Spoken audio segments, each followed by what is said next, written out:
Hello, আসসালামু আলাইকুম guys. আশা করি সকল বন্ধুরা ভালো আছেন। আলহামদুলিল্লাহ আমিও খুব ভালো আছি। আবার একটা নতুন ব্লগ নিয়ে চলে আসলাম আপনাদের মাঝে। আজকে রান্না করব পাত্তা মাছ দিয়ে ঢেঁড়স আলু। এই যে ঢেঁড়স আলুগুলোকে আমি ভালো করে ধুয়ে নিচ্ছি।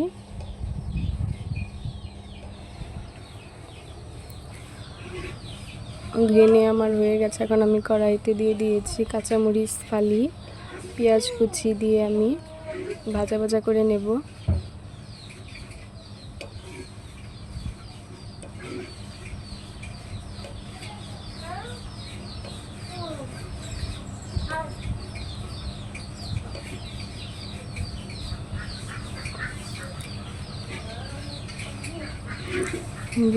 ভাজা ভাজা আমি করে নিচ্ছি।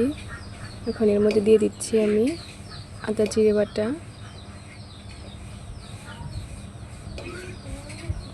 এখন একটু আমি ভাজা ভাজা করে নিয়ে এখন পানি দিয়ে দিলাম মশলা কষানোর জন্য। এখন আমি দিয়ে দিচ্ছি মরিচের গুঁড়ো, হলুদের গুঁড়ো, ধনিয়া গুঁড়ো, স্বাদ মতো লবণটাও দিয়ে দিয়েছি, ওটা আমার স্কিপ হয়ে গেছে। এখন আমি ভালো করে মশলাটাকে কষিয়ে নেব। ভালো করে মশলাটাকে কষিয়ে নিচ্ছি।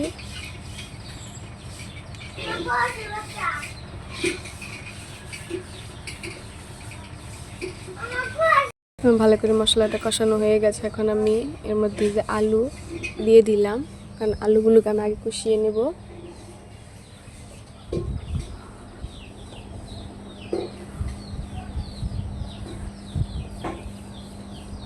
আমি আলু ঢাকনা গুছিয়ে নাড়াচাড়া করে নিচ্ছি।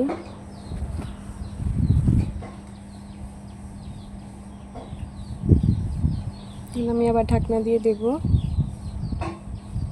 আমি আবার ঢাকনা গুছিয়ে আবার নাড়াচাড়া করে নিচ্ছি।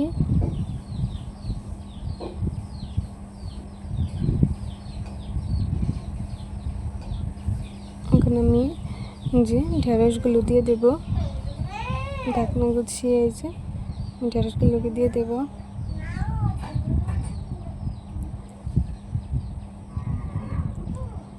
ঢেঁড়স দিয়ে আমি আবার যে ভালো করে মিশিয়ে নিচ্ছি মশলার সাথে। এখন এই যে ভালো করে আমি কষিয়ে নেব।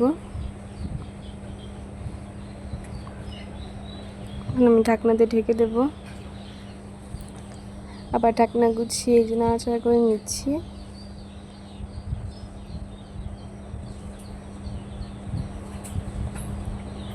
আমি মাছগুলো দিয়ে দেব, পাত্তা মাছগুলো। যে মাছগুলো দিয়ে আমি কষিয়ে নেব একটু আলতোভাবে, জানি মাছগুলো না ভেঙে যায়। এভাবে রান্না করে দেখবেন, দারুণ লাগে খেতে। আপনাদের কাছে শারমিনের ব্লগ কীরকম লাগে অবশ্যই আমাকে কমেন্ট করে বলবেন। সবাই আমার চ্যানেলটাকে সাবস্ক্রাইব করবেন, লাইক করবেন, শেয়ার করবেন, আমার পাশে থাকবেন।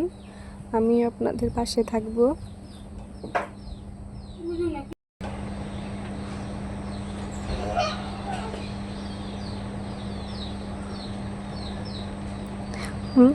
আলতোভাবে নাড়াচাড়া করে নিচ্ছি। আমার কষানোটা হয়ে গেছে। এখন আমি ঝোলের জন্য পানি দিয়ে দেব। যে আমি ঝোলটা দিয়ে দিয়েছি, এখন আমি ঢাকনা দিয়ে ঢেকে দেব। এখন আমি ঢাকনা গুছিয়ে যে নাড়াচাড়া করে নিচ্ছি।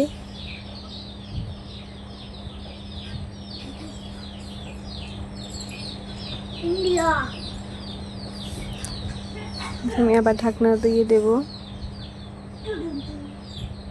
আবার ঢাকনা গুছিয়ে নাড়াচাড়া করে নিচ্ছি।